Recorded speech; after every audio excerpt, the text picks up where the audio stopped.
मैं अनिश जी से गुजारिश करूँगा कि अपनी बात रखिए। दोस्तों बस धन्यवाद जयप्रकाश जी।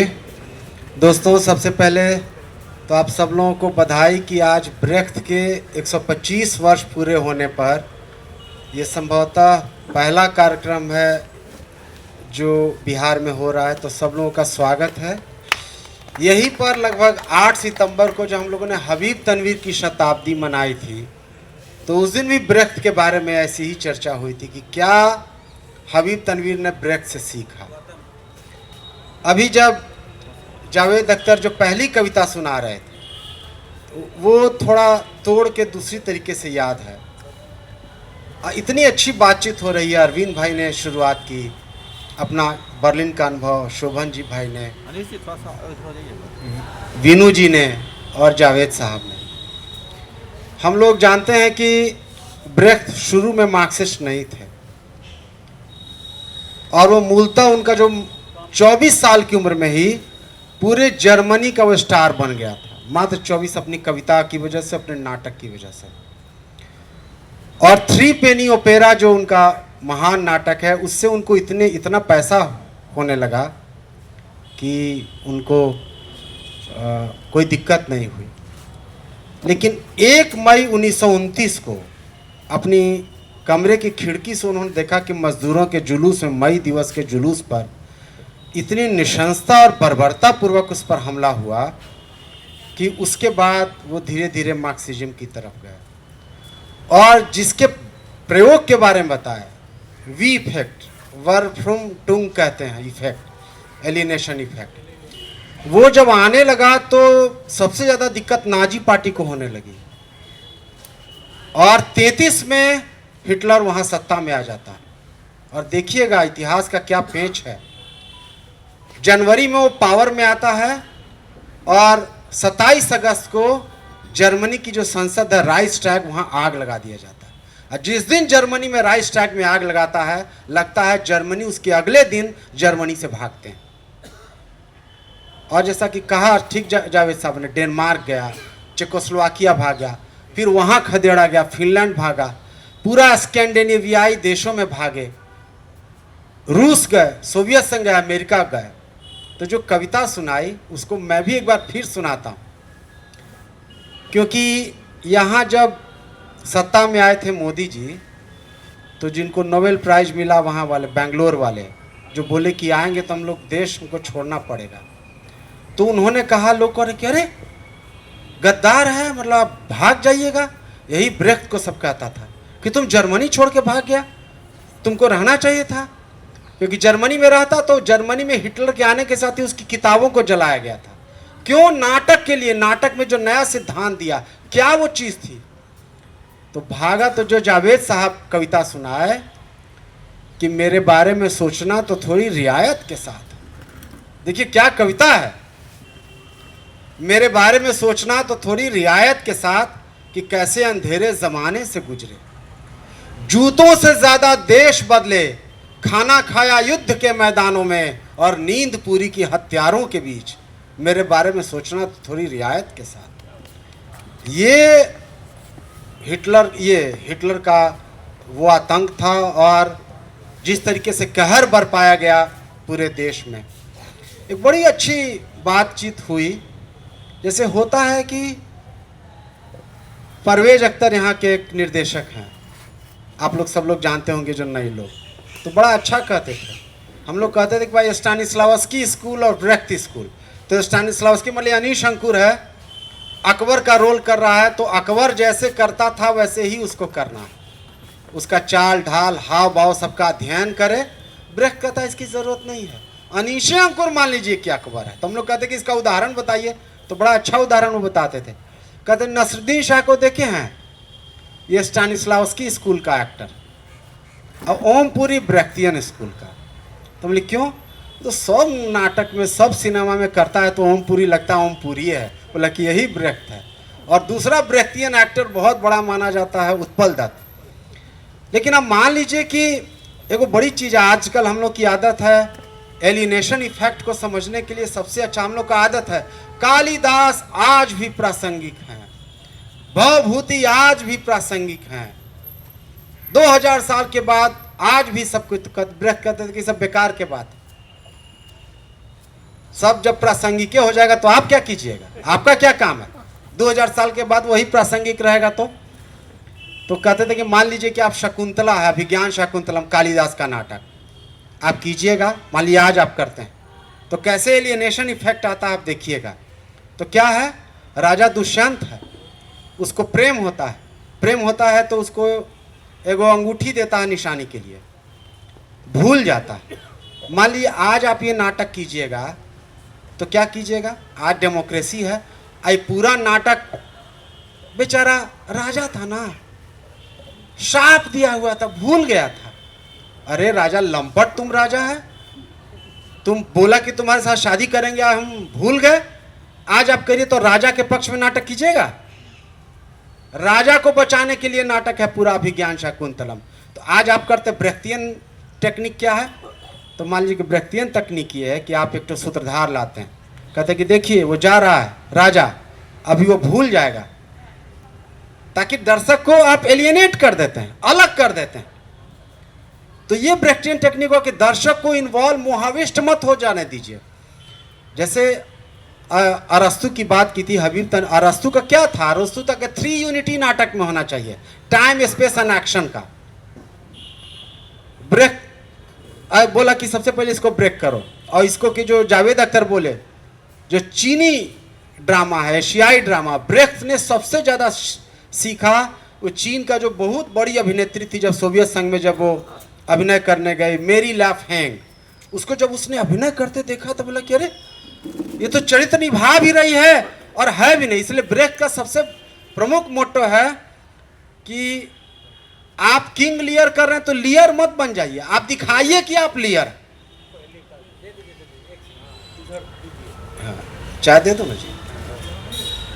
तो आप ये दिखाइए कि आप लियर हैं।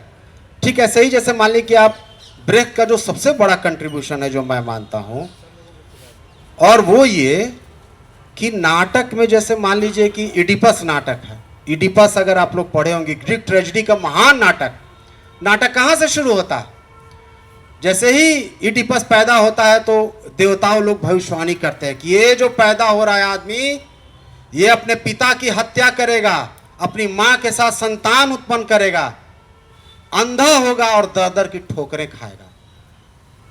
सुनिएगा ध्यान से, देवता भविष्यवाणी करते हैं कि अपने पिता की हत्या करेगा, अपनी मां से संतान उत्पन्न करेगा। इसलिए मां और बेटे का जो रिश्ता होता है उसको इडिपस कॉम्प्लेक्स कहते हैं। और अंधा होगा दर के, देवता लोग भविष्यवाणी करते हैं, मतलब आपकी नियति तय है, आपका भाग्य निर्धारित है। ब्रेख्त बोला कि ये नहीं चलेगा नाटक में, हम आज करेंगे तो नियति मेरा तय करेगा, भाग्य तय करेगा। बोला कि नियति कौन तय करता है, सामाजिक आर्थिक शक्तियां तय करती हैं। कौन शक्तियां हैं, उनका एड्रेस होता है, उसका चेहरा होता है, उसकी पहचान करो नाटक में। कोई ईश्वर नहीं होता है। इसलिए ग्रीक ट्रेजेडी में आप देखिएगा कि सब नाटक में देवता आता है, देवता तय किए हुए, नियति तय किए हुए। ये जो मिथ को सबसे पहले ध्वस्त किया तो उस आदमी का नाम था बर्तोल्ट ब्रेख्त। और आप देखिए कि जैसे नाटक में आप दर्शक है, नाटक देख रहा है तो दर्शक एक मॉब हो गया। अब मान ली हीरो है नाटक का, उसकी जो त्रासदी है दर्शक उससे बाहर चला जा रहा है। तो ब्रेख्त कहता था कि मोहाविष्ट तो तोड़ा कैसे जाए, तो बीच में वो मोन्टाज का इस्तेमाल करते, फिल्म का इस्तेमाल किया, गाने का इस्तेमाल किया, पोस्टर का इस्तेमाल किया, ब्रेक किया आपको, ताकि आप उसमें बह मत जाइए। अब ये सुनने में बहुत अजीब लगती है। और हीरो के साथ आइडेंटिफाई मत कीजिए। आइडेंटिफाई किसके साथ कीजिए, उन परिस्थितियों में, उन सिचुएशंस में जहां से वो या आदमी ऐसा एक्ट करता। जब परिस्थितियों को जानिएगा तो आप परिस्थिति को बदलने की कोशिश कीजिएगा। तो कहता था कि दर्शक नहीं बनाओ, दार्शनिक बनाओ, और ऐसा दर्शक बनाए, ऐसा जो दार्शनिकों की तरफ खाली व्याख्या न करे बल्कि उसको बदले। तो ये, और ये नहीं, जो पहले का नाटक था अरस्तु का नाटक, उसकी कमी थी कि दुनिया जैसी है ठहरी हुई है, सब कुछ तय है। ये कहता था कि नहीं, चीज़ों को फ्लक्स में दिखाइए, बदलती हुई अवस्था में दिखाइए, और बदलती हुई अवस्था में दिखाइएगा तो हम इसको बदल भी सकते हैं। ये बात ब्रेख्त का सबसे ज़्यादा ये है। फासिज्म के बारे में आप अगर अध्ययन कीजिएगा, फासीवाद के बारे में, तो भारत में देखिए लिबरल लोग जितने हैं, लिबरल डेमोक्रेटिक लोग कहेंगे कि हाँ फासिज्म बहुत गड़बड़ है, अति करता है। लेकिन ब्रेख्त कहता था कि अगर आप फासिज्म से लड़ना चाहते हैं और प्रॉपर्टी संपत्ति संबंध के बारे में चुप रहते हैं, तो आप वैसे ही आदमी हैं जो आप चाहते हैं कि बकरा तो कटे लेकिन खून नहीं बहे। खून दिखाई देता है, ऐसा नहीं दिखना चाहिए। बकरा कटे, मांस खाया जाए, कोई दिक्कत नहीं है, लेकिन ब्लड बर्दाश्त नहीं होता। तो कहता है फासिज्म प्रॉपर्टी रिलेशन से पैदा होता है, संपत्ति संबंध, बिजनेस डील से पैदा होता है, अंबानी अडानी से पैदा होता है फासिज्म, व्यापारिक समझौतों से पैदा होता है। ये ब्रेख्त का इंसाइट था जो किसी लोगों को के पास नहीं था, बर्तोल्ट ब्रेख्त के अलावा दूसरा कोई आदमी इस बात को नहीं बात करता था। एक बात जो थी, ब्रेख्त पर सबसे अच्छा जो काम किया वो आपको याद होगा, फासिज्म का भी बहुत अच्छा, वाल्टर बेंजामिन, उसकी बहुत अच्छी किताब आपका मिले, अंडरस्टैंडिंग ब्रेख्त। वो बेचारा ब्रेख्त का पूरा उससे डिस्कशन था 1940 में। वो घिर गया हिटलर के फौज के द्वारा, तो अपने आप को गोली मार लिया था वाल्टर बेंजामिन। वो उसने कहा कि एपिक थिएटर जिसके बारे में बताया शोभन जी ने, क्या है। और ये इरविन पिस्कैटर, जो आप लोग जानते होंगे थिएटर से जुड़े लोग, जर्मनी में एक्टिंग को चेंज किया ब्रेख्त, लेकिन स्टेज टेक्निक को चेंज किया ये इरविन पिस्कैटर, जिसके बारे में कोट उन्होंने सुनाया कि नाटक में वार कैसे आएगा, इन्फ्लेशन कैसे आएगा, आधुनिक दुनिया कैसे है। क्योंकि ये सब तो नाटक में ये सब भी विषय आज भी सबका आता है।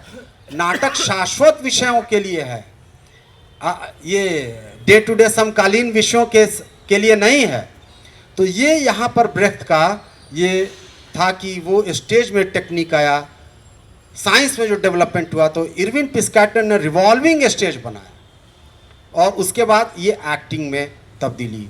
दूसरा एक ब्रेख्त का बहुत बड़ा कंट्रीब्यूशन था जिसके बारे में हल्की चर्चा, डिडैक्टिक थिएटर का।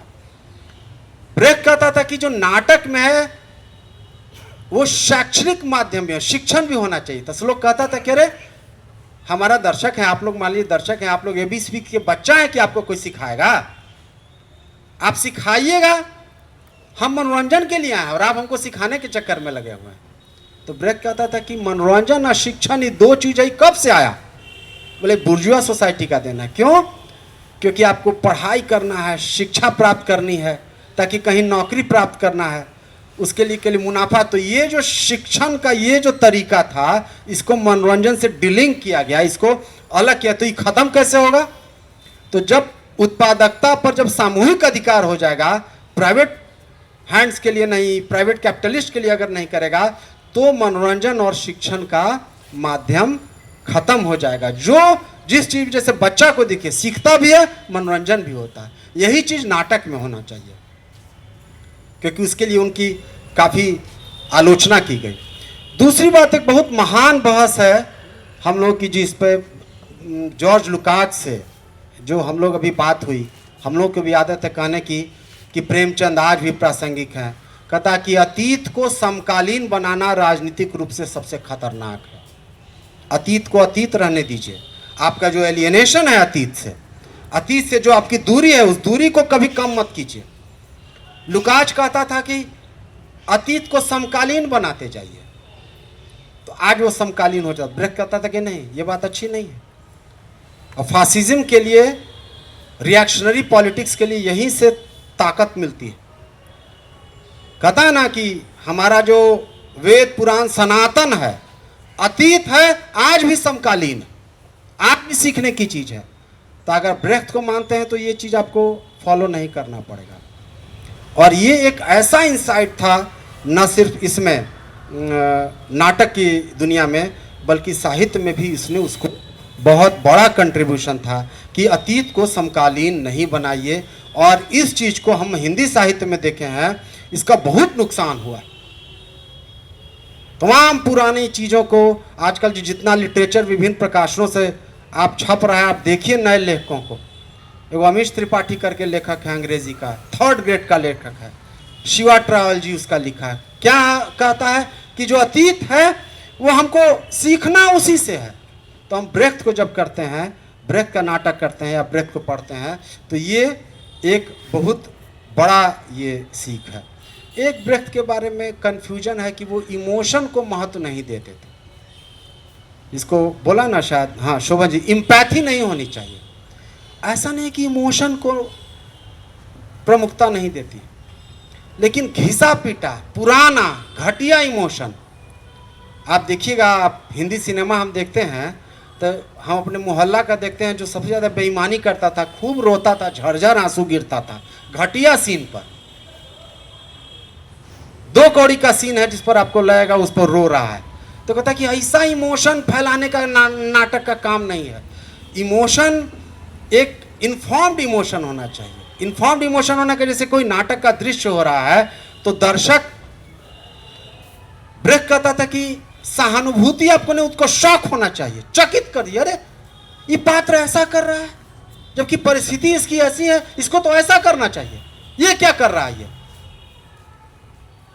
ब्रेक का था कि उसके भीतर भावावेश मत पैदा कीजिए, उसको स्तब्ध कीजिए कि आखिर ये चीज ऐसे क्यों घट रही है। और एरिस्टोटेलियन नाटक में जो कैथारसिस जिसको कहते हैं, भावोच्छ्वास पैदा करना नाटक के दौरान। अब सब कहेगा कि क्या रोल किया, दर्शकों को अपने साथ बहा के ले गया, एक बहुत घटिया चीज है बतौर ब्रेक। कहता कि ब्रेक दर्शक कहाँ आया, मॉब मत बनाइए, यही फासिस्ट करता है, दर्शक को मॉब मेंटालिटी में आप भी नाटक में मत कीजिए। आप देखिएगा, माफ कीजिएगा, राष्ट्रीय नाट्य विद्यालय से निकले हुए जितने छात्र क्या किया, एक्टर को सब्जेक्ट नहीं रहने दिया, सब एक्टर को ऑब्जेक्ट में तब्दील कर दिया।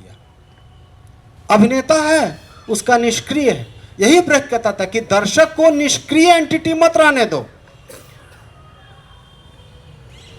वो एक सक्रिय जागरूक हो कि ये जो दृश्य नाटक में यहां पर खेला जा रहा है ये ऐसा नहीं होना चाहिए।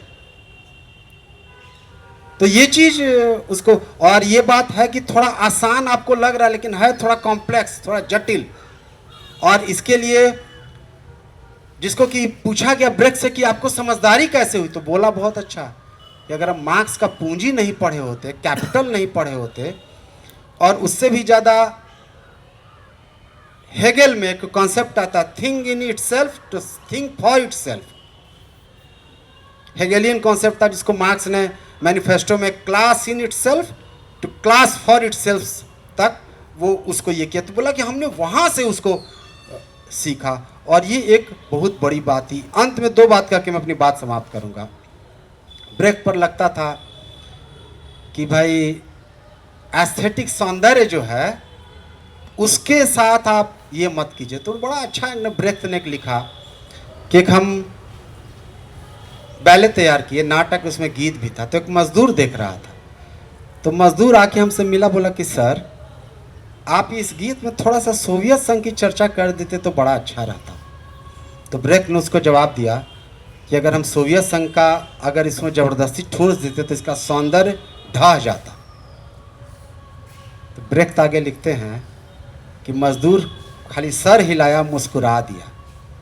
ब्रेक लिखते हैं कि इसकी मुस्कुराहट ने मेरे पूरे सौंदर्य का ढांचा ढा दिया। कुछ नहीं बोला मजदूर, खाली मुस्कुराया। अब बोला कि मेरा पूरा सौंदर्य का ढांचा ढह गया।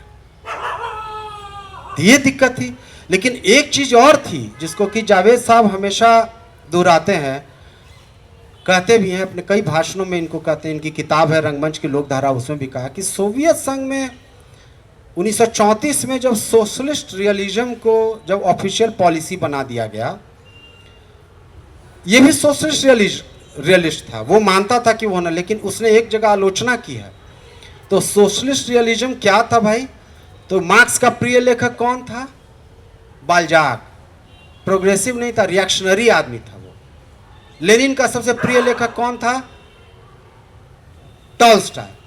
तो ये लोग बोले कि बाल्जाक की रचनाओं में और टॉल्स्टॉय की रचनाओं में जो सोशलिस्ट रियलिज्म है वही लेखकों को लिखने का तरीका होना चाहिए। यही बात शोभन चक्रवर्ती ने बहुत अच्छे से कहा। कहा कि रियलिज्म का ये फॉर्म है, ये अच्छी बात नहीं है। रियलिज्म कहीं से भी ला सकता है, कई रंग से ले से आ सकता है। और यहां उसने आलोचना की उसकी, यहां उसने कहा कि ये बात सही नहीं है, हम रियलिस्ट होंगे तब तो कहीं से ला सकते थे। यहां सोवियत संघ की जो पॉलिसी थी इसको भी उसने क्रिटिक किया। और इसीलिए जब बर्लिन आए इस जर्मन GDR में, जिसके बारे में अरविंद भाई ने जिक्र किया, सोवियत संघ के सेकेंड वर्ल्ड वार के ख़त्म होने के बाद जब वो आए तो वहाँ भी वो जो प्रयोग कर रहे थे तो वहाँ भी कहता था कि स्टानिस्लावस्की बड़ा महान माना जाता है कि स्टानिस्लावस्की को फॉलो कीजिए। मैं आप सब लोगों को, जो एक्टर हैं, स्टानिस्लावस्की पर ब्रेख्त का 4 लेख है।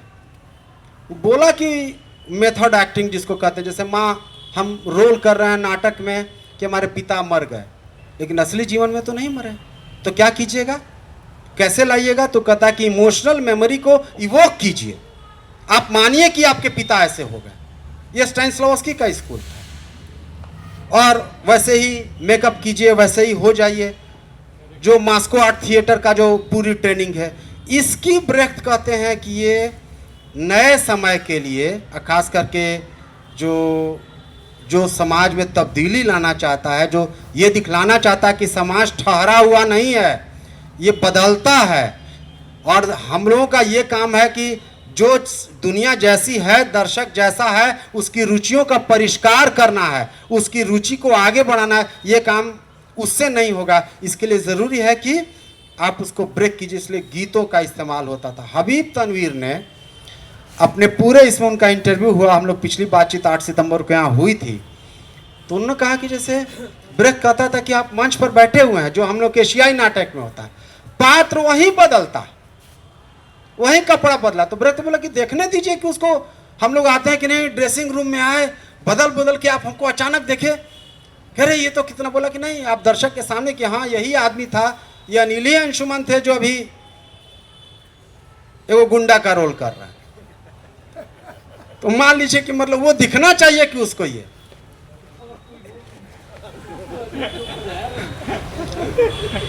बस वो आजकल वही हो गए हैं, तो क्या कहें। जावेद साहब को निकलना है, बस मेरा भी ख़त्म भी हो गया। हाँ दोस्तों, चूँकि वक्त काफ़ी बीत चुका है, जावेद साहब को निकलना भी है। अंत में इतना ही कहना कि ब्रेख्त की ठीक से रीडिंग होनी चाहिए। ब्रेख्त के बारे में बहुत मिसकंसेप्शन है, और ख़ास करके सोशलिस्ट रियलिज्म के संदर्भ में, रियलिज्म के बारे में, प्रोलेटेरियन मजदूर वर्ग के बारे में बहुत सारा राइटिंग है उनका, जो पढ़ने दिक्कत है कि नाटक में, नाटक के लड़के पढ़ते ही नहीं।